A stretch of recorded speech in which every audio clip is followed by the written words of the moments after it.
नमस्कार प्यारे बच्चों, कैसे आप सभी। उम्मीद आप सभी स्वस्थ होंगे, खुश होंगे। बच्चों, आज की हमारी वर्कशीट यानी कार्यपत्रिका है। कार्यपत्रिका संख्या 108A हिंदी की कार्यपत्रिका है। कक्षा 5 के लिए यहाँ पर सेक्शन आएगा आपका। डेट है आज की 11 नवंबर 2021। पाठ्य पुस्तक का नाम रिमझिम और पाठ का नाम स्वामी की दादी। विद्यार्थी का नाम यहाँ पर आएगा, यानी आपका नाम, और आपके टीचर का नाम यहाँ पर। प्यारे बच्चों, हम सभी को कहानियाँ सुनना अच्छा लगता है, और अगर कहानी दादा दादी या नाना नानी सुनाए तो और भी मज़ा आ जाता है। स्वामीनाथन को भी अपनी दादी के साथ सोना, उनसे कहानी सुनना और उनसे बहुत सारी बातें करना पसंद है। वे दोनों सोने से पहले क्या क्या बातें करते हैं, कौन सी कहानी सुनते हैं, सुनाते हैं, इन सब सवालों के जवाब जानने के लिए अपनी किताब के पाठ 13 स्वामी की दादी को बोल बोल कर पढ़िए। प्रश्न 1 आता है अब इसके बाद। अगर आपने कहानी पढ़ ली है तो उसी में से प्रश्न है। चलिए देखते हैं। आइए अब दिए गए वाक्यों को बोलकर पढ़ते हैं और खाली स्थानों को कहानी के अनुसार भरते हैं। बच्चों, उम्मीद है आपने पाठ पढ़ लिया होगा। अगर नहीं पढ़ा है तो पेज नंबर 103 पर देखिएगा। ऊपर से दूसरी लाइन में पहला, दूसरा, तीसरा, चौथा, 5, 6, 7, 8वां शब्द स्वामीनाथन, वहीं से शुरू होते हैं फिल इन द ब्लैंक्स यानी खाली स्थान। तो चलिए, इसमें क्या लिखा हुआ, अगर आप साथ के साथ पढ़ेंगे तो आपको पता चल जाएगा। स्वामीनाथन की दादी। अंधेरे गलियारे की बंद सी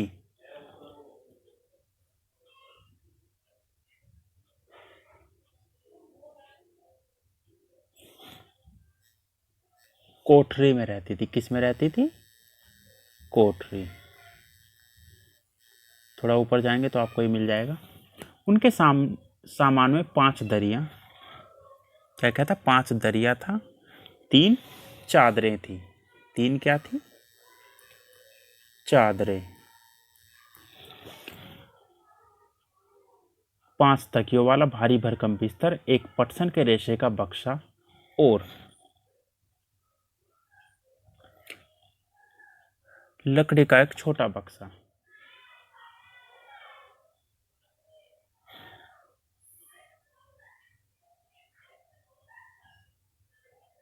रेशे का बक्सा, कौन सा बक्सा था बच्चों?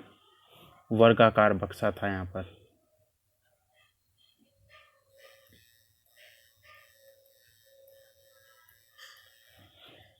एक रात को सोने से पहले डैश अपनी दादी को, कौन था बच्चों? स्वामीनाथन है, सबको पता है। यहाँ पर थोड़ा बड़ा शब्द है इसलिए मैंने डैश मार दिया। यहाँ पर स्वामीनाथन आएगा।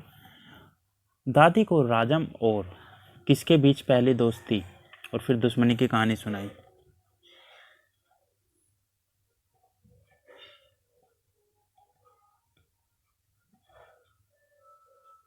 राजम और मणि, यहाँ पर आएगा मणि के बीच पहले दोस्ती और फिर दुश्मनी की कहानी सुनाई। जब स्वामी ने दादी को राजम के गणित के नंबरों की बात बताई तो दादी को भी दादाजी के अच्छे नंबर लाने की बात याद आ गई। दादी ने राजम को बताया कि डैश करने के कारण दादाजी को मेडल भी मिला था। किस चीज़ का मेडल मिला था बच्चों? वो किसके कारण था बच्चों? गणित के नंबरों के कारण दादाजी को किस चीज़ का मेडल मिला था? सोने का मेडल। वैसे यहाँ पर इसमें बताया नहीं है, लेकिन जिस तरह से बताया कि बुआ ने गलवा कर चूड़ियाँ बनवा ली थी। कितनी चूड़ियाँ बनवाई थी बच्चों?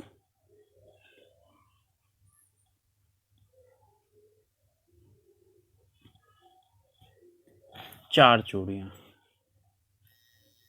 नंबरों में लिख देता हूँ। दादी का इस तरह अपनी कहानी सुनाना स्वयं को अच्छा नहीं लग रहा था। उसने दादी को बताया कि जब राजन छोटा था तो उसने एक डैश को मार गिराया था। किसको? शेर को। उसने दादी को चेतावनी देते हुए कहा कि अगर कोई भी शेर उसकी कहानी पर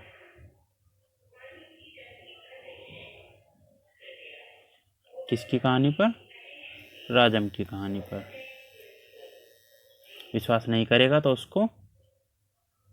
वह उसे गोली मार देगा। दादी ने स्वामी को सोने से पहले राजा की कहानी सुनाई थी। कौन से राजा की कहानी? हरिश्चंद्र की कहानी सुनाई थी, जिसे सुनते सुनते स्वामी और उसकी दादी दोनों सो गए। और देखिए प्रश्न नंबर 2, दिए गए वाक्यों का काल का रूप पहचान कर रिक्त स्थान में भरिए। ये स्वामी के दादा को मेडल मिला था तो ये भूतकाल था, है ना। जैसे 3 तरह के होते हैं बच्चों, वर्तमान काल, भूतकाल और भविष्य काल। वर्तमान काल जो चल रहा है, भूतकाल जो हो चुका और भविष्य काल जो होगा आने वाले समय में। राजन स्वामी का दोस्त है, यानी अभी चल रहा है ना, तो यहाँ पर आएगा वर्तमान। काल आप अपने साथ जोड़ दे, अपने आप जोड़ देना। दादी से कहानी सुनकर ही स्वामी सोएगा, ये भविष्य है, यानी अभी हुआ नहीं है, होगा कहानी सुनने के बाद। स्वामी की बुआ ने सोने की चूड़ियाँ बनवाई थी, ये भूतकाल हो गया दोबारा, क्योंकि भूतकाल में हुआ था नहीं। आगे चलते हैं। इसके बाद अब बच्चों आओ बातचीत करें। प्यारे बच्चों, सादिया के चित्र को ध्यान से देखें। आपको क्या लगता है चित्र में दिख रहे लोग आपस में क्या बातें कर रहे होंगे? अनुमान लगाकर उनके संवाद या बातचीत को जोर जोर से बोलिए और अपनी कॉपी में लिखिए। तो ये है बच्चों चित्र, जिसमें कुछ लोग बैठे हुए हैं। अनुमान लगाकर इनके संवाद बनाइए अपने शब्दों में। रात को सोने अभिभावकों के लिए सुझाव है, रात को सोने से पहले कुछ पल अपने बच्चों के साथ बातें कीजिए और बातचीत के माध्यम से उनके मन की बात जानने का प्रयास कीजिए कि उनके मन में चल क्या रहा है। तो बच्चों आपको कार्यपत्रिका मज़ेदार लगी ना? अब बताइए आज आपने क्या नया सीखा। और अंत में साबुन में पानी से अपने हाथों को नियमित रूप से धोइए ताकि आप और आपका परिवार सुरक्षित रहे। तो बच्चों फर्स्ट पार्ट में इतना ही चलते हैं अब सेकंड पार्ट यानी 108 बी पर। जैसा कि आप देख सकते हैं 108 बी 108 बी ईवीएस की वर्कशीट है क्लास 5 के लिए। यहाँ पर सेक्शन आएगा आपका। डेट है आज की 11 नवंबर 2021। लुकिंग अराउंड सब टेक्स्ट बुक का नाम है हिंदी इंग्लिश में। हिंदी में होगा आसपास। Unit 3 from testing to digesting, यानी चखने से लेकर हजम करने तक। स्टूडेंट में यानी आपका नाम यहाँ पर और आपके टीचर का नाम आएगा यहाँ पर। प्यारे बच्चों, आपको खाने में क्या पसंद है? किसी भी व्यंजन का स्वाद आप कैसे पता लगाते हैं बच्चों? हम किसी भी व्यंजन को चखकर ही उसका स्वाद पता लगा सकते हैं, और यह स्वाद पता लगाने में हमारी जीभ यानी जीवा, इंग्लिश में बोलते हैं टंग, हमारी मदद करती है। चखने के साथ साथ हमें सूंघकर यानी बाय स्मेल व्यंजन की गंध से भी व्यंजन के बारे में अंदाज़ा लगा सकते हैं। जैसे प्रश्न 1, प्यारे बच्चों नीचे दिए गए जीभ यानी टंग के चित्र में विभिन्न स्वाद तालिकाओं यानी टेस्ट बर्ड्स को संकेत बॉक्स की सहायता से चिन्हित कीजिए। ठीक है बच्चों, जीभ के अलग अलग हिस्से पर अलग अलग स्वाद का पता चलता है। देखिए ये जो सबसे पीछे वाला हिस्सा है, यहाँ पर हमें कड़वे स्वाद का पता चलता है यानी बिटर। अगर इंग्लिश में लिखें तो बिटर और हिंदी में लिखें तो कड़वा, पहले नंबर पर आएगा ये। फिर आता है ये वाला हिस्सा। इस वाले हिस्से पर बच्चों में सौर यानी खट्टी चीज़ों का पता चलता है, जो कि दूसरे नंबर पर है। तीसरे नंबर पर हमें क्या पता चलता है?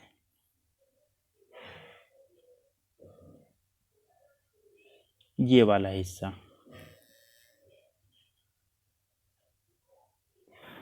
ये है बच्चों सॉल्ट यानी नमकीन या चटपटी चीज़ का पता चलता है इस हिस्से पर, तीसरे नंबर पर। और फिर आता है मीठा। मीठा हिस्सा जो है सबसे आगे, यानी टच करते पता चल जाएगा सबसे आगे जीभ पर कि ये चीज़ मीठी है। ये कौन से पर आएगा? चौथे नंबर पर। ठीक है बच्चों। फिर आता है प्रश्न 2। प्यारे बच्चों नीचे आपको कुछ खाद्य सामग्री के चित्र दिए गए। इन खाद्य सामग्रियों का स्वाद मीठा यानी स्वीट, खट्टा यानी सौर, कड़वा यानी बिटर, नमकीन यानी सॉल्ट यानी चटपटा मतलब स्पाइसी पहचान कर अपनी कॉपी में लिखिए कौन किस टेस्ट का होता है। तो बच्चों ये हैं, देखिए नींबू है खट्टा होता है, खट्टा यानी सौर, SOUR सौर। कॉफ़ी कड़वी होती है यानी बिटर।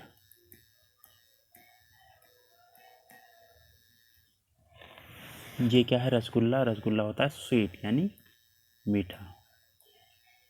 आइसक्रीम भी मीठी होती है। ये मैगी होती है चटपटी, है ना? तो यहाँ पर हम लिख देंगे सॉल्टी। स्पाइसी भी बना सकते हैं, आपकी मर्जी के ऊपर है। वैसे स्पाइसी लिखते हैं क्योंकि इसमें मसाला होता है तो स्पाइसी बनती है। करेला कड़वा होता है यानी बिटर। मिर्च तीखी होती है यानी चटपटी यानी स्पाइसी। इमली खट्टी होती है यानी सौर। ठीक है बच्चों। प्रश्न 3, प्यारे बच्चों 5 ऐसी चीज़ों के नाम लिखिए जिन्हें आप उनकी गंध यानी स्मेल से भी पहचान सकते हैं। सूंघ करके क्या चीज़ है? एक्टिविटी है घर पर बने हुए किसी व्यंजन को चखकर उसमें उपयोग हुई सामग्री का पता लगाइए। कोशिश कीजिए अगर लगा सकते हैं तो। अभिभावकों के लिए सुझाव, बच्चों को दी गई गतिविधि को पूरा करने के लिए उनके लिए कोई एक व्यंजन बनाइए। आपकी मर्जी, आप क्या भी बना सकते हैं। और अंत में यही वर्कशीट पूरी होती है। सुरक्षित रहने के लिए जब भी आप बाहर जाते हैं, सार्वजनिक जगह पर जाते हैं, तो दूरी बनाए रखिए बाकी लोगों से, 2 गज या 6 फीट की दूरी, ताकि आप और आपका परिवार सुरक्षित रहे। आज के वर्कशीट में बच्चों इतना ही, मिलते हैं कल नई वीडियो नए वर्कशीट के साथ। तब तक अपना ध्यान रखिएगा। धन्यवाद।